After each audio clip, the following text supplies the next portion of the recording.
इसलिए आप दीनी मिजाज बनाएं और ये समझें कि ये जलसा दीन को बढ़ाने के लिए, मजहब और मसलक को मजबूत करने के लिए हो रहा।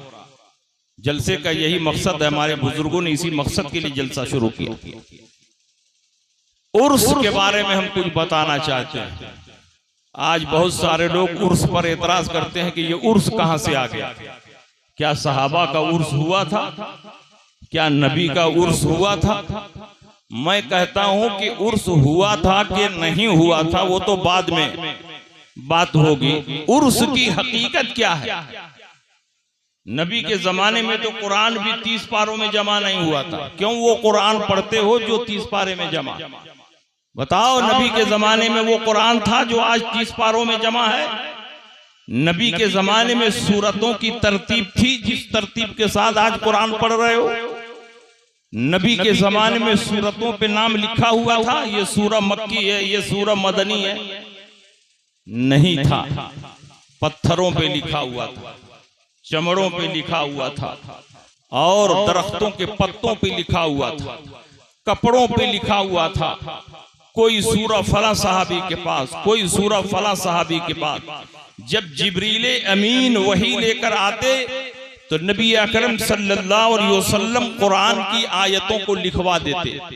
लेकिन उस वक्त तरतीब नहीं कायम हुई थी, तरतीब बाद में कायम हुई। जंगे यमामा में जब 500 हुफ्फाज़े सहाबा शहीद हो गए तो हजरत उमर इब्ने खत्ताब रजी अल्लाह ताला अन्हु सिद्दीक़ अकबर की बारगाह में हाजिर हुए और कहा, अगर इसी तरह हाफिज सहाबा शहीद होते रहे तो कुरान की हिफाजत कैसे? इनके सीने कुरान के नूर से मामूर हैं। जब यही शहीद हो जाएंगे तो फिर कुरान की हिफाजत का जरिया क्या होगा? इसलिए अब कुरान को जमा कर दिया जाए। तो हजरत सिद्दीक़ अकबर ने फरमाया कि जिस काम को मेरे नबी ने नहीं किया वो काम मैं कैसे करूं? हजरत उमर ने फरमाया कि ये काम अच्छा है कि बुरा है, ये बताइए। नबी ने किया या नहीं किया ये नहीं, ये काम अच्छा है या बुरा है? सिद्दीक़ अकबर ने फरमाया ये काम तो बहुत अच्छा है।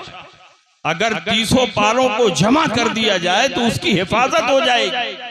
हालांकि अल्लाह ने कुरान की हिफाजत का वादा फरमाया, इन्ना नहनु नज़्ज़लना ज़िक्र व इन्ना लहू लहाफ़िज़ून। हमने कुरान को उतारा है और हम ही कुरान की हिफाजत करेंगे। जिसकी हिफाजत का वादा अल्लाह रब्बुल इज़्ज़त फरमा चुका हो, दुनिया की तमाम बातिल ताकतें जमा हो जाए तो उसके एक नुक्ते को इधर से उधर नहीं कर पाए। अल्लाह ने वादा तो फरमाया है लेकिन उसकी हिफाजत कैसे होगी उसका तरीका नहीं बताया। तो हजरत सिद्दीक़ अकबर ने फरमाया काम बहुत अच्छा।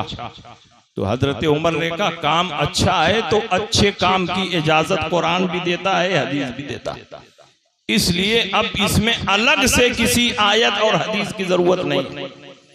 कुरान जमा करने का काम शुरू हुआ। हजरत ज़ैद इब्ने साबित अंसारी, अब्दुल्ला इब्ने ज़ुबैर, हजरत अली, उस्मान गनी और जो कातिबीने वही थे उनको इस काम पर लगाया गया कि जहां जहां कुरान की आयतें और सूरतें मिले सबको इकट्ठा करो और नबी अकरम सल्लल्लाहु अलैहि वसल्लम के ऊपर कुरान अजीम जिस तरतीब से नाजिल हुआ है उस तरतीब से नहीं बल्कि रसूल ने जो फरमाया है कि ये आयत पहले रहेगी ये बाद में रहेगी, ये सूरा पहले रहेगी ये बाद में रहेगी, जो सरकार ने फरमाया है उस तरतीब के एतबार से कुरान को जमा।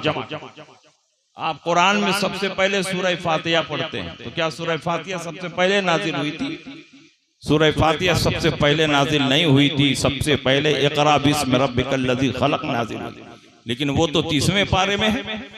कुरान को जमा करने का काम शुरू किया गया और नबी अकरम सल्लल्लाहु अलैहि वसल्लम ने जो तरतीब बताई थी उसी तरतीब के मुताबिक आज कुरान की तरतीब मौजूद है। ऐसा नहीं कि सहाबा ने अपनी मर्जी से इधर से उधर कर दिया या उसकी कुछ सूरतें और आयतें इधर से उधर कर दी। कुरान का एक एक नुक्ता कल भी महफूज था, आज भी महफूज है, सुबह क़यामत तक महफूज रहेगा। जो कुरान के एक ज़ेर ज़बर को इधर से उधर करने की कोशिश करेगा वो खुद ज़ेरो ज़बर हो जाएगा, उसका पता नहीं चलेगा, लेकिन कुरान उसी शान से क़यामत तक महफूज रहेगा। कुरान जमा किया गया और हज्जाज इब्ने यूसुफ जो बहुत बड़ा जालिम था, जिसने अपने जमाने में 10,000 से ज्यादा सहाबा और ताबईन को कत्ल किया, लेकिन उसने एक अच्छा भी काम किया। वो काम यह है कि उसने कुरान पर जबर जेर पेश लगा दिया। इसलिए कि जब इस्लाम अजम में फैलने लगा, जो लोग अरबी नहीं जानते थे तो वो बगैर जेर जबर वाले कुरान को पढ़ नहीं पाते थे, और जब कुरान पढ़ने की कोशिश करते थे तो ऐसी गलती करते थे कि कुरान का माना बिगड़ जाता था और कभी कभी कुफ्र हो जाता था, उनको पता नहीं चलता। जैसे कुरान की आयत इन्नल्लाह बरीउम मिनल मुशरिकीना व रसूलहू, बेशक अल्लाह मुशरिकीन से और उसके रसूल मुशरिकीन से बरी हैं, लेकिन पढ़ने वाले ने पढ़ दिया इन्नल्लाह बरीउम मिनल मुशरिकीन व रसूलिही। माज़अल्लाह इसका तर्जुमा होगा कि अल्लाह मुशरिकीन से भी बरी है और अपने नबी से भी बरी। तो ये कुफ्र हो गया कि नहीं हो गया? इसलिए जरूरत पड़ी कि कुरान पर जबर जेर पेश लगाया जाए। ये काम हज्जाज इब्ने यूसुफ ने किया, जो अपने दौर का सबसे बड़ा जालिम, और उसी के जेर जबर लगाए हुए कुरान को आज आप पढ़ रहे हो। तो आज आप सवाल उठाते हो कि हुजूर के जमाने में उर्स हुआ था, तो मैं अगर आपसे पूछूं कि हुजूर के जमाने में 30 पारे वाला कुरान था, तो आप कहोगे नहीं, तो क्यों इस कुरान की तिलावत करते हो? सहाबा के जमाने में जबर जेर पेश वाला कुरान था? नहीं था, तो क्यों जबर जेर पेश वाले कुरान को पढ़ते हो?